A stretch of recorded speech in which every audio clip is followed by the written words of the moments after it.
আমার প্রাণের মানুষ আছে প্রাণে, তাই হেরি তাই সকল খানে।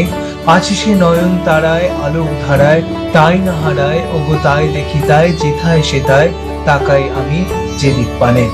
আজ 25শে বৈশাখ, বাংলা এবং বাঙালির কাছে এক নতুন পথ চলা। শুধুমাত্র বিশ্বকবি রবীন্দ্রনাথ ঠাকুরের 165তম জন্মদিবস নয়, আজ বাংলা এবং বাঙালির কাছে নতুন ভাবে নতুন স্বপ্ন দেখা শুরু। আজ নতুন সরকার গঠন।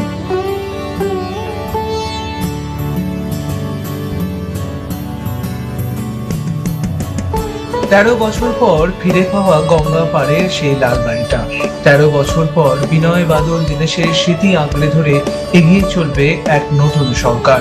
সাধারণ মানুষের স্বপ্নের সঙ্গে সঙ্গে আবার নতুন ভবিষ্যতের কারিগরে নতুন ভাবে চেয়ারে বসবেন একজন নতুন মুখ্যমন্ত্রী।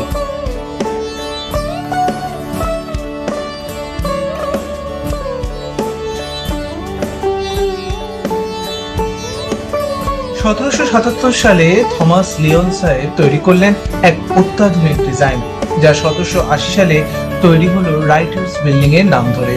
গঙ্গা পাড়ে এক অত্যাধুনিক লাল বাড়ি, যা জুনিয়র ক্লার্কসদের জন্য তৈরি করা হলো অত্যাধুনিক অফিস পাড়া হিসাবে। কিন্তু এই বাড়ি পরিবর্তনের আগামী দিনের সংকল্প রূপে স্বাধীনতার পরবর্তীকালে রাজনৈতিক রাজমহলের এক বিশ্বাস পরিণত হয়, যেখানে প্রতিটা সময় নতুন সরকারের নতুন মুখ্যমন্ত্রী এবং তাদের কাজকর্মের যে বিশ্লেষণ এবং সাক্ষী থেকেছে প্রতিটা স্তম্ভ।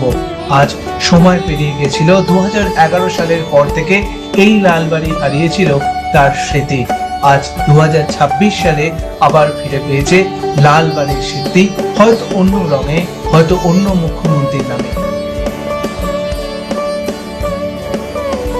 দীর্ঘ সময় ধরে পরিবেশের পরিবর্তন এবং শহর কলকাতা এবং তার সংলগ্ন যে সমস্ত জেলায় পরিবেশ সংলগ্ন সমস্যার পরিবর্তন আমরা দেখতে পাচ্ছি, তারই ক্ষেত্রে এই নতুন সরকারের কাছে আজ আমার আবেদন। প্রথমত যে বিষয়টি আমাদের নজর রাখতে হবে, আগামী সরকার বা নতুন যে সরকার আসছে তাদেরকে নজরে রাখতে হবে যে সুন্দরবন এবং সেই সংলগ্ন যে সমস্ত আইল্যান্ড আছে সেগুলি যেন সুরক্ষা করা হয়। লক্ষাধিক মানুষ দীর্ঘদিন ধরে নানা সমস্যায় পড়ছেন, তাদের বাড়ি হারিয়ে যাচ্ছে, তাদের জমি হারিয়ে যাচ্ছে, বন্যার ফলে তাদের দৈনন্দিন জীবন কিন্তু হারিয়ে গেছে। প্রতিটা সংকটের সঙ্গে সঙ্গে সাধারণ মানুষ প্রতি মুহূর্ত নানা সমস্যায় পড়ছেন এবং আশায় আছেন যে আগামী দিনে নতুন সরকার তাদের পাশে থাকবে।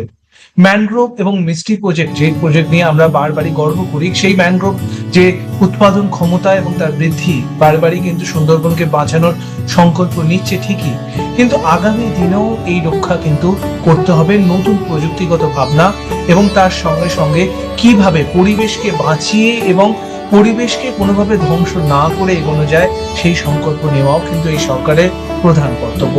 তার সঙ্গে যে বিষয়টি আমাদের প্রত্যেককে নজরে রাখতে হবে তা হলো জলাভূমি বিপর্যয়ের হাত থেকে রক্ষা পাওয়া। আমরা জানি শহর কলকাতার ইমারত দীর্ঘদিন ধরে বেড়েই চলেছে। কনস্ট্রাকশন প্রজেক্ট যেগুলোকে আমরা বলি, বেআইনি ভাবে বা বেনিয়ম ভাবে জলাভূমিকে বুঝিয়ে কিন্তু তৈরি করা হয়েছে। লোকাল জলাভূমি, পুকুর বা জলাভূমিকে কোনোভাবে যদি আমরা সুরক্ষিত না করতে পারি, তাহলে আগামী দিনে আমাদের শহর কলকাতায় 50 ডিগ্রি তাপমাত্রা পৌঁছাতে বেশি সময় লাগবে না।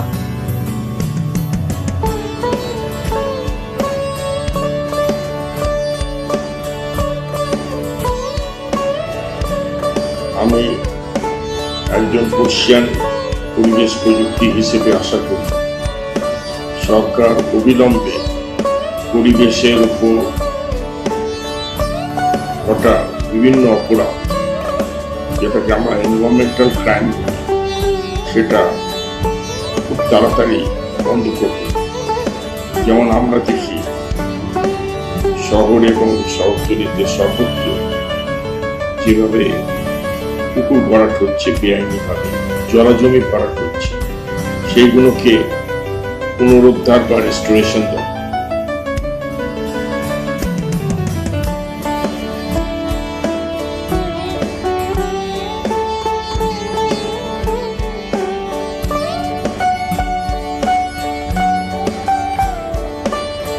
আমাদের শহরের বাতাস যেভাবে পিছিয়ে যাচ্ছে, তার জন্যে যানবাহন জনিত দূষণ এটাকে প্রতিরোধ করতে হবে, পুরনো গাড়িগুলো বাদ দেওয়া হবে এবং রাস্তায় যে কয়লার উনুন চলে সেগুলোকে বন্ধ করা হবে, বেশি করে গাছ লাগানো হবে এবং আমাদের যে সিটি আর্কিটেকচার সেটা মেনে চলা হবে। মাটির তলায় ভূগর্ভস্থ জলের লেভেল যেভাবে কমে যাচ্ছে, মাটির জল তোলা বন্ধ করতে হবে এবং সর্বোপরি যেটা দরকার, কলকাতার প্লাস্টিক বন্ধ করতে হবে। 120 মাইক্রনের নিচে প্লাস্টিক যেন ব্যবহৃত না হয়। অর্থাৎ কলকাতার বাতাস জল যেমন বিশুদ্ধ রাখতে হবে, কলকাতার শব্দ দূষণ মারাত্মক, সেটাকেও কন্ট্রোল রাখতে হবে। পরিবেশের ভারসাম্য গড়ে তোলার জন্য লক্ষ্য রাখতে হবে যাতে জীববৈচিত্র্য ঠিক থাকে এবং আমাদের যে সমস্ত জায়গায় সংবেদনশীল এলাকা আছে, রবীন্দ্র সরোবর, সুভাষ সরোবর, বোটানিক্যাল গার্ডেন, এই সমস্ত জায়গায় ইকো সেন্সিটিভ জোন, এখানে যেন কোনোভাবেই দূষণ না হয় সেভাবে